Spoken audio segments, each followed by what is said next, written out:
ಎನ್ಡಿಎಗೆ ಬಹುತೇಕ ಸರ್ವೆಗಳು ಬಹುಪರಾಗ್. ಈಶಾನ್ಯ ರಾಜ್ಯಗಳಲ್ಲಿ ಮೋದಿ. ದೇಶಾದ್ಯಂತ 7 ಹಂತಗಳಲ್ಲಿ ಚುನಾವಣೆ ಅಂತ್ಯವಾಗಿ ಇಂದು ಎಲೆಕ್ಷನ್ ರಿಸಲ್ಟ್ ಬರಲಿದೆ. ಇದೀಗ ಇಡೀ ದೇಶದ ಚಿತ್ತ ಇಂದಿನ ಫಲಿತಾಂಶದ ಮೇಲೆ ನೆಟ್ಟಿದೆ. ದೇಶದ ಅಧಿಕಾರದ ಚುಕ್ಕಾಣಿ ಹಿಡಿಯುವವರು ಯಾರು ಅನ್ನೋ ಕುತೂಹಲಕ್ಕೆ ಕಾರಣವಾಗಿದೆ. ಎಕ್ಸಿಟ್ ಪೋಲ್ನಲ್ಲಿ ಮತ್ತೆ ಮೋಡಿ ಮಾಡ್ತಿದ್ದಾರೆ ಅಂತ ಸಮೀಕ್ಷೆಗಳು ಹೇಳಿವೆ. ಅದರಲ್ಲೂ ಈಶಾನ್ಯ ರಾಜ್ಯಗಳಲ್ಲಿ ಕೇಸರಿ ನಗೆ ಬೀರಲಿದೆ. ಬಿಮಾರ್ಕ್ ಮ್ಯಾಟ್ರಿಜ್ ಸಮೀಕ್ಷೆಯ ಪ್ರಕಾರ ಬಿಜೆಪಿ ಹಲವು ಈಶಾನ್ಯ ರಾಜ್ಯಗಳಲ್ಲಿ ಕ್ಲೀನ್ ಸ್ವೀಪ್ ಮಾಡಲಿದೆಯಂತೆ. ಬಿಮಾರ್ಕ್ ಸಮೀಕ್ಷೆ ಪ್ರಕಾರ ಅಸ್ಸಾಂನಲ್ಲಿ 14 ಕ್ಷೇತ್ರಗಳ ಪೈಕಿ 10 ರಿಂದ 12 ಸ್ಥಾನಗಳಲ್ಲಿ ಜಯಬೇರಿ ಬಾರಿಸಲಿದೆ.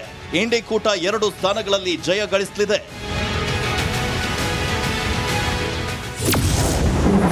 ಬಿಮಾರ್ಕ್ ಸಮೀಕ್ಷೆಯ ಪ್ರಕಾರ ಅರುಣಾಚಲ ಪ್ರದೇಶದ 2 ಸೀಟ್ನಲ್ಲಿ 2 ಸೀಟ್ ಬಿಜೆಪಿಗೆ ಬರಲಿದೆ. ಕಾಂಗ್ರೆಸ್ ಖಾತೆಯಲ್ಲಿ ಶೂನ್ಯವನ್ನ ಸಾಧಿಸಲಿದೆ. ಬಿಮಾರ್ಕ್ ಸಮೀಕ್ಷೆಯ ಪ್ರಕಾರ ತ್ರಿಪುರದ 2 ಸೀಟ್ನಲ್ಲಿ 2 ಸೀಟ್ ಬಿಜೆಪಿಗೆ ಬರಲಿದೆ. ಕಾಂಗ್ರೆಸ್ ಖಾತೆಯಲ್ಲಿ ಶೂನ್ಯವನ್ನ ಸಾಧಿಸಲಿದೆ. ಇದರಲ್ಲಿ 61.1% ವೋಟ್ ಶೇರ್ ಅನ್ನ ಪಡೆಯಲಿದೆ.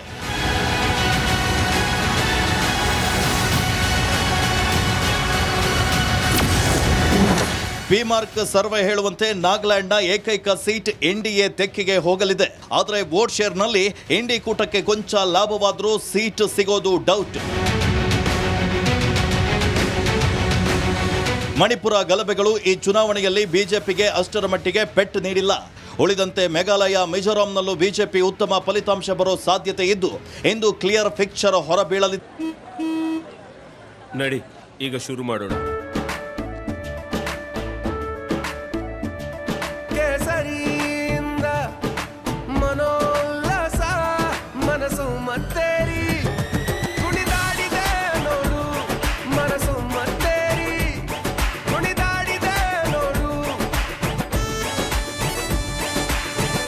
ಕ್ಷಣ ಕ್ಷಣವೂ ಆಚರಿಸಿ ಕೇಸರಿ ಹಬ್ಬ.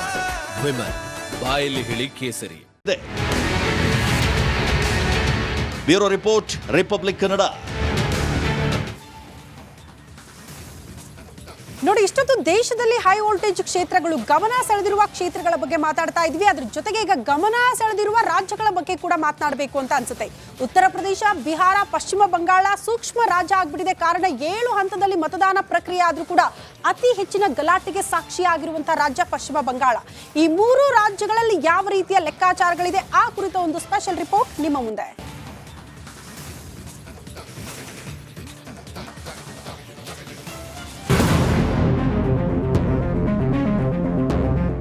ಎಲ್ಲರ ಚಿತ್ತ, ಇಡೀ ದೇಶದ ಚಿತ್ತ ಇಂದಿನ ಮಹಾ ತೀರ್ಪಿನ ಮೇಲೆ ನೆಟ್ಟಿದೆ. ಲೋಕಕದನದ ಫಲಿತಾಂಶಕ್ಕಾಗಿ ಇಡೀ ದೇಶವೇ ಕಾದು ಕುಳಿತಿದೆ. ಉತ್ತರ ಪ್ರದೇಶ, ಬಿಹಾರ, ಪಶ್ಚಿಮ ಬಂಗಾಳದ ಬಗ್ಗೆ ಚುನಾವಣೋತ್ತರ ಸಮೀಕ್ಷೆ ನುಡಿದ ಭವಿಷ್ಯವೇನು ಅಂತಾನೆ ತೋರಿಸ್ತೀವಿ ನೋಡಿ. ಉತ್ತರ ಪ್ರದೇಶದಲ್ಲಿ ಮತ್ತೆ ಬಿಜೆಪಿ ಗೆಲುವಿನ ನಗೆ. ಅತಿ ಹೆಚ್ಚು ಲೋಕಸಭೆ ಕ್ಷೇತ್ರಗಳನ್ನ ಹೊಂದಿರುವ ಉತ್ತರ ಪ್ರದೇಶದಲ್ಲಿ 80 ಸ್ಥಾನಗಳಿವೆ. ಇಲ್ಲಿ ಈ ಬಾರಿಯೂ ಬಿಜೆಪಿಯೇ ಕಮಾಲ್ ಮಾಡಲಿದೆ ಅಂತ ಬಿಮಾರ್ಕ್ ಹಾಗೂ ಮ್ಯಾಟ್ರಿಜ್ ಸಮೀಕ್ಷೆಗಳು ಹೇಳಿವೆ. ಉತ್ತರ ಪ್ರದೇಶ ಬಿಮಾರ್ಕ್ ಸಮೀಕ್ಷೆ ಹೇಳೋದೇನು? ಉತ್ತರ ಪ್ರದೇಶದಲ್ಲಿ ಬಿಜೆಪಿ 69ಕ್ಕೂ ಹೆಚ್ಚು ಸ್ಥಾನ ಪಡೆಯಲಿದೆ. ಕಾಂಗ್ರೆಸ್ 11 ಸ್ಥಾನಕ್ಕೆ ತೃಪ್ತಿ ಪಡೆಯಲಿದೆ ಅಂತ ಬಿಮಾರ್ಕ್ ಸಮೀಕ್ಷೆ ಅಂದಾಜಿಸಿದೆ. ಉತ್ತರ ಪ್ರದೇಶ ಮ್ಯಾಟ್ರಿಜ್ ಭವಿಷ್ಯವೇನು? ಇನ್ನು ಮ್ಯಾಟ್ರಿಜ್ ಪ್ರಕಾರ ಉತ್ತರ ಪ್ರದೇಶದಲ್ಲಿ ಬಿಜೆಪಿ 69 ರಿಂದ 74 ಸ್ಥಾನ, ಇಂಡಿ ಕೂಟ 6 ರಿಂದ 11 ಸ್ಥಾನ ಗೆಲ್ಲಲಿದೆ ಅಂತ ಹೇಳಿದೆ. ಇನ್ನು ಬಿಹಾರದಲ್ಲಿ ಯಾರ ಪಾಲಿಗೆ ಗೆಲುವಿನ ಹಾರ ಸಿಗಲಿದೆ ಅಂತ ನೋಡೋದಾದ್ರೆ, ಬಿಹಾರ ಬಿಮಾರ್ಕ್ ಸಮೀಕ್ಷೆ ಹೇಳೋದೇನು? ಬಿಮಾರ್ಕ್ ಸಮೀಕ್ಷೆ ಪ್ರಕಾರ ಬಿಹಾರದಲ್ಲಿ ಬಿಜೆಪಿ 37ಕ್ಕೂ ಅಧಿಕ ಸ್ಥಾನ ಹಾಗೂ ಇಂಡಿ ಕೂಟ 3ಕ್ಕೂ ಅಧಿಕ ಸ್ಥಾನ ಗೆಲ್ಲಲಿದೆ ಅಂತ ಹೇಳಿದೆ. ಬಿಹಾರ ಮ್ಯಾಟ್ರಿಜ್ ಭವಿಷ್ಯವೇನು? ಮ್ಯಾಟ್ರಿಜ್ ಪ್ರಕಾರ ಬಿಜೆಪಿ 32 ರಿಂದ 37 ಸ್ಥಾನ, ಇಂಡಿ ಕೂಟ 01 ಸ್ಥಾನ ಗೆಲ್ಲಲಿದೆ. ಪಶ್ಚಿಮ ಬಂಗಾಳದಲ್ಲಿ ಏನಾಗುತ್ತೆ ಫಲಿತಾಂಶ? ಪಶ್ಚಿಮ ಬಂಗಾಳದಲ್ಲಿ ದಿಗ್ವಿಜಯ ಸಾಧಿಸಿದಾರ ಮಮತಾ ಬ್ಯಾನರ್ಜಿ. ಈ ಬಾರಿ ಕಮಾಲ್ ಮಾಡುತ್ತಾ ಕಮಲ ಪಡೆ. ಸಮೀಕ್ಷೆಗಳು ಹೇಳೋದೇನು ಅನ್ನೋದನ್ನ ನೋಡೋದಾದ್ರೆ, ಪಶ್ಚಿಮ ಬಂಗಾಳ ಪಿಮರ್ಕ್ಯೂ ಸಮೀಕ್ಷೆ ಹೇಳೋದೇನು? ಪಿಮರ್ಕ್ಯೂ ಸಮೀಕ್ಷೆ ಪ್ರಕಾರ ಪಶ್ಚಿಮ ಬಂಗಾಳದಲ್ಲಿ ಬಿಜೆಪಿ 22ಕ್ಕೂ ಹೆಚ್ಚು ಸ್ಥಾನ, ಕಾಂಗ್ರೆಸ್ 22ಕ್ಕೂ ಅಧಿಕ ಸ್ಥಾನ ಗೆಲ್ಲಲಿದೆ.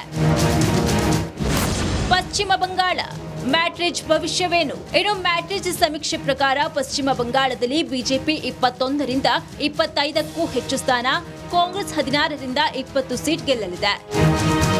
ಒಟ್ನಲ್ಲಿ ಸಮೀಕ್ಷೆಗಳಲ್ಲಿ ಮತ್ತೆ ಕಮಲ ಅರಳುತ್ತೆ ಎನ್ನುತ್ತಿವೆ. ಅಸಲಿ ಚಿತ್ರಣ ಇನ್ನು ಕೆಲವು ಕ್ಷಣಗಳಲ್ಲಿ ಹೊರಬೀಳಲಿದೆ. Bureau report, republic Kannada.